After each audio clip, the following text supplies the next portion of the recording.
yeah, um, he wants to be in a winning situation, and he recognizes that that's not going to be in Minnesota. I mean, they got some decent players. They got Ricky Rubio, but it's not enough at this point for him to stay. Any relation to Marco Rubio? I'm just kidding. I don't think so. Different countries, but and again, a lot of the talk with him being traded is to Golden State, Celtics possibly. Um, I think Houston's involved with everything. There's Wow. there's a little bit of talk with him in Chicago, which I would personally like to see. I think he'd be a good fit there, and I'll get into that later. But it'll be interesting to see what happens with Love because he's gone after next season, and Minnesota's got to get something for him. Yeah, that's true. It sounds like a lot of teams would love to have Love. Love will be in the air. Okay. Love is in Bad the joke. air. Bad joke, Alex. Twice. In one video, you should feel very special. This is an honor. It is. Bad joke, Alex, twice. Hey, feel free to contact me. I'll charge you $5 an hour. I'll tell bad jokes at your weddings or bar mitzvahs. Oh my god. Anyways, back to basketball. Yeah. So, yeah, he's pretty much the biggest name right now. Aside from Carmelo. Yeah, as in for players that are going to be traded or looking to be traded. But notable free agents. I read somewhere, and I can't confirm it all the way because different sites say different things, but Dirk Nowitzki, he's a free agent, and he'll probably just stay in Dallas. It makes the most sense for him to be He's there. probably near the end of his career, right? He is. He's got a couple of years left on him. Lance Stevenson for the Pacers, he's their notable free agent just because he was the guy that was supposed to stop LeBron James, be able to guard him better, be able to handle him. And he kind of had a couple of good games against him. He did okay against him, but yeah, I don't think he lived up to what the hype was for him, being able to guard LeBron James. So he's a big-time player that's out there, and a team will probably take a chance on him. The Pacers were a weird team this year because they started off great, and then towards the end of the season, they had a lot of issues, and they weren't playing so well. They kind of backpedaled into the playoffs. Yeah. They barely got by the first round. Yeah. But then things started to click a little bit, and they were playing better. But then ultimately they lost to the Heat. Yeah, they ran into Miami, and Miami just showed that they're the better team. They're the more stable team at the time. So it'll be interesting to see what the Pacers do. He's their most notable free agent. I know there's other players too, but as far as players that leaving or staying can make an impact, he's one. Let's see. I mean, we talked about Melo and Stoudemire a little bit. Rudy Gay and Isaiah Thomas for the Kings. I think those are two very talented young players that could find deals somewhere else if they're not happy in Sacramento. Because Rudy Gay is a very good shooter. Isaiah Thomas is a very good point guard. He'll find a spot somewhere on another team. I just don't think the Kings are in any way, shape, or form in contention. When you mentioned the Kings, I don't know why, but for some reason I was thinking of the other Kings in California, the hockey team. But I was like, wait a second, we're doing an NBA video here. I don't want to talk about that. Okay, Great that's team. for another day. They all hats off to them. You know, they beat my team. That's fine though. They deserve it. They're a great team. I just found it interesting that there's two teams that are named the same state. Yeah. But then again, there's two Giants, New York Giants, San Francisco Giants, two Cardinals, true. St. Louis Cardinals, Arizona Cardinals. Yeah. Anyways. I think teams borrow names from other teams. Probably. An interesting one is Kyle Lowry. He's a guard, I believe, for the Raptors, and he's been linked to a lot of different teams, as in where he's thinking about going. And I think he could be a good piece for a team that wants to get young and kind of build around a kind of a star player. So I can see him kind of going either way because the Raptors are starting to move up and get better. But at the same time, if he gets an offer for like the Pacers or something like that, he's moving. Yeah, the Raptors, I mean, they've had their best season that they've had in a long time this past year. They play the Nets pretty well. Yeah, That's a yeah. tough series. It was a very tough series, and they played a lot of teams tough. So you're starting to see that team get a little better. And who knows, they keep their core people, add some pieces that they would lose from free agency. They can keep this success going. Another big name, Paul Pierce, for the Nets. He's up after this year, and it'll be interesting to see, does he retire? Because he knows he's on his kind of last legs. Yeah. He is still pretty productive. He's not what he was, but he's still decently productive. He's pretty much bench player now, right? He'll if he goes anywhere, he'll probably be a bench player, and he'll be good in that role. Yeah. Personally, I'd like to see him in Chicago just because A, he's got name recognition. B, he will be a good player.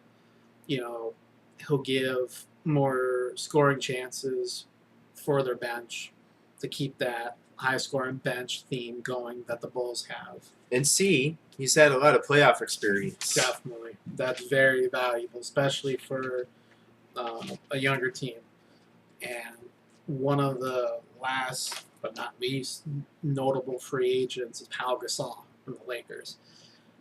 Every year there seems to be trade talks with him. Every year it's always the Lakers were this close to moving him somewhere, picking up a new piece, but it never happens. So I think you're likely to see Pau Gasol stay, just because they say every year they get rid of him, but they don't. And why lose him now when you're going to get nothing for him? So he'll probably stay unless if he gets an offer to play somewhere, a better offer. Maybe he's sick and tired of playing in LA. Maybe he doesn't want to deal with, media, that stuff there, or sick and tired of Lakers focusing on Kobe so much that they hamstring their franchise for a few years, because that Kobe contract was ridiculous. He should not have gotten that much money. I don't blame him for going out to get it. Yeah. But it's up to you as an organization to not overpay for a player that you're not going to see that kind of success from. So it'd be interesting to see if he leaves because of that and goes to a team that needs a big guy in the middle that can play some defense, do some rebounding, and score pretty well. So, could you potentially see the Heat being in a similar situation as the Lakers have been the past couple years? Now, it's a little different since they had 3 big-name players and the Lakers just have 1 big-name player. But what I'm saying is getting stuck into bad contracts with LeBron and Wade and Bosh. Obviously, LeBron's still great now. He's one of the greatest, if not the greatest in the game right now. But I'm saying long-term, maybe a few years down, like maybe 5 years from now or something, LeBron might still be a great player, but not as great as he is now. right. And, Wade and Bosh are older than him. So could you see the Heat, if they maintain all the big three, could you see the Heat being in a similar position as the Lakers are right now, say, 5-6 years from now? I mean, I know it's very hard to predict what will happen for sure. Yeah, because there's so many things that can So many change. variables. But it's certainly possible if they, let's say, for example, all 3 of them do stay and they win a couple more championships. That will just make them want to re-sign these guys for even longer because they won them, right now 2 championships. But say if they win 2 more in the next 3 years, you can potentially see them sticking with these 3, and then that might come back and haunt them because these guys are getting older, not younger, and by then, who knows? There could be the next great star player that comes out. I mean, the draft now has at least 3 big time players, so who knows who comes out in the next couple of years, or who develops into one. I mean, we saw kind of the birth of Kawhi Leonard, the superstar player for the Spurs, and so, and then obviously Paul George for the Pacers, Patty Mills Patty Mills kind of for coming the up. Spurs. So, teams can't hamstring themselves based off of past success with I mean, a player. I'm not going to blame the Heat. For the short term, because if a team knows that they're going to win, say, 2 championships in 4 years, or have a good chance to win 2 championships in 4 years, or 3 and 5, or whatever, Right. from a short-term standpoint, more often than not, they're going to take that. Yeah. Yes, of course, teams also look long-term as well, but sometimes We they live in a win now. Yeah, exactly. So They have a win now mentality. more than likely you might see something like that happening where, hey, LeBron gave us, a couple of championships, so let's keep him on the team because he's a very vital player for that. So it's possible that they end up in the same position, but I think they also have Pat Riley as a big part of how they bring in players and how they build their team, and he's a pretty smart guy. So Yeah. I don't think he would allow something like that to happen because I think he's pretty smart when it comes to basketball. I think guys like him, Phil Jackson, they're old-timer guys that know how to build a team. They recognize great talent, and they also recognize when the time is the time to, let it go. So I wouldn't worry too much about that. I would just, if you're a Heat fan, worry about keeping these players. Yeah, and trying to get some bench players, trying to get LeBron some help as well, Yeah. other players. Right. So, but it'll be an interesting offseason. A lot of Definitely. big names out there. Some of them probably won't leave their teams. Like, I think I read somewhere that Duncan's a free agent because he's like a year-to-year thing. Really? But he's not leaving the Spurs. I heard there's a possibility that he might retire. Yeah, that's. I hope he doesn't, but if he does, I don't blame him. Yeah. So if anything, he would probably retire, but he would never leave. It would be the perfect To time for him another to retire out on top. Yeah. So, that's free agency, and then you have the draft next week. It's going to be pretty interesting to see what happens. Hoping, my team does make some good moves, and we can talk about that. What do you think your Knicks are going to do, or what do you want them to do? What would you like to see? Well, I'm kind of mixed on Carmelo because on one hand, he definitely is a great player. I mean, he scores a lot. But then again, sometimes he shoots a little too much. Yeah, he gets assists every now and then. But he doesn't pass too often, in my opinion, I Right. don't think. And I don't know. I don't really see him too much of being a leader. He's a great player.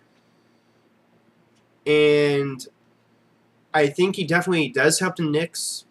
Like, he helps the Knicks become a better team in some aspects, definitely. But I'm actually not too disappointed about Carmelo leaving the Knicks just because this frees up more money that they can spend on other talent and build, like, team chemistry and stuff like that.